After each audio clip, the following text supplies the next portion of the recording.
sharafta iyo maamuuska ay leedahay habeenkan weyn ee 1 Juulaay ee dhalashadii Jamhuuriyadda Soomaaliya dareenkeeda runta waxa ka sheekayn kara qofkii goobjooga u ahaa habeenkii ugu horeysay ee calanka laga saaray magaalada Muqdisho ee midnimadii Soomaaliya waa 1 Juulaay 1960 1 Luulyo waxa weeye maalin oo aad iyo aad ummadda Soomaaliyeed qiimo u leh oo halgan dheerna loo soo maray halgamayaal fara badan naftooda ku waayay sidii ujeedada ugu weyn in laga saaro dalka Soomaaliya isticmaalka kadibna xornimadiisii inuu hanto markii xornimadii hantana ujeedadii oo ururadii SYL iyo SNL ba oo ahayd in Soomaaliya oo mid ah ama Soomaali weyn baan iraaho ayaa mustaqbalka ayaa la rajeynay Soomaalidu waxay tiraahdaa lamood noqon sawayday oo aan ula jeedo heerka maanta Soomaalidu taagan tahay iyo hamigii halgamayaashii dagaalka u galay in dadkooda ay helaan qaran ay harsadaan iyo madax banaani ay riyadoodii noqotay mid laga weeciyay sidii ay rabeen waana arin xanuunkeeda leh in 53 sano kadib gobol calan loo saarto horta runtii marmarka qaarkiisa habeenkii markaan soo tooso waa iska ooyaa wax kale oo ooyimaaye waxaan u hayay waxay tahay in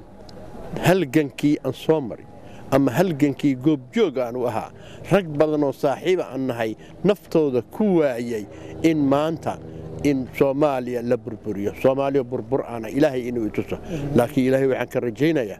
maalmaha dhow ah oo Ilaahay aan ka rajaynaa inay Soomaaliya xoog yeelato qarannimadii Soomaaliya soo noqoto Ilaahayna waxaan ka baryaa inuu Ilaahay ituso halgama Cabdiqaadir Cali Boolay oo nasiibkiisu eeba ka dhigay inuu goobjoog u ahaado waqtiyo farxad iyo murugo intaba leh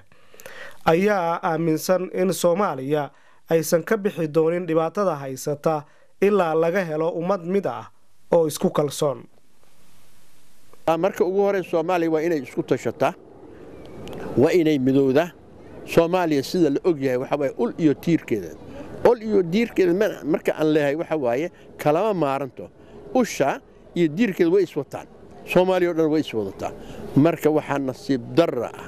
in iyadoo taajirto in wax magaradka qaarkiisa ay ku taahayaan in Soomaaliya gobol laga dhigo taasina waxa waaye midda ugu daran in dawladda cusub ama dawladda qaranka Soomaaliyeed inay ka feejignaato kala go'o lagala googoonayo Soomaaliya in laga taxadiro Soomaaliya waxay u baahan tahay maanta midnimo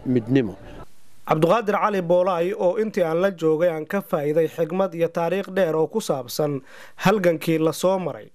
ayaa ugu dambeyntii waxaan weydiiyay waxa uu kula dardaarmayo Soomaalida dhalinyarada maanta iyo dawladda hadda jirta dardaarankayga waxaan lahay Soomaaliyay khaasatan dhalinyarada maanta soo koraysa waxaan kula dardaarmayaa inay ka feejignaadaan qabyaaladda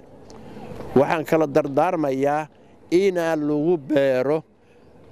wadaniyad in lagu beero ummadda Soomaaliyeed dhalinyarada khaasatan waxaan ku boorinayaa inay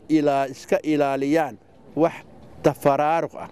wax qabyaalad ah inay iska ilaaliyaan inay u soo jeestaan wadankii dawladdana waxaan ka codsanayaa in wacyigelin ballaaran inay sameeyso maxaa yeelay meel kastoo la tago waa in nin kasta oo mas'uul ah ama nin kasta oo dhalinyaro ah inuu ku dadaalo wacyigelin si ummadda Soomaaliyeed wadadii toosneed in la tuso wadadaasoo lagu gaadi karo midnimo Soomaaliyeed ummad kasta oo halgan u gasha sidii ay isaga tuuri lahaayeen heeryada gumaystaha way gaaraan hamigooda ah dawladnimo iyo kala dambeyn laakiin dhibaatada Soomaaliya ku dhacday ee ah in nusqarni kadib mar kale dib loo raadiyo midnimadii ummadda Soomaaliyeed waxa ugu wacan sida dad badan ay qabaan waa qabiilka iyo siyaasadda isku qasan taasi oo sabab u ah qabyaaladda iyo musuqmaasuqa.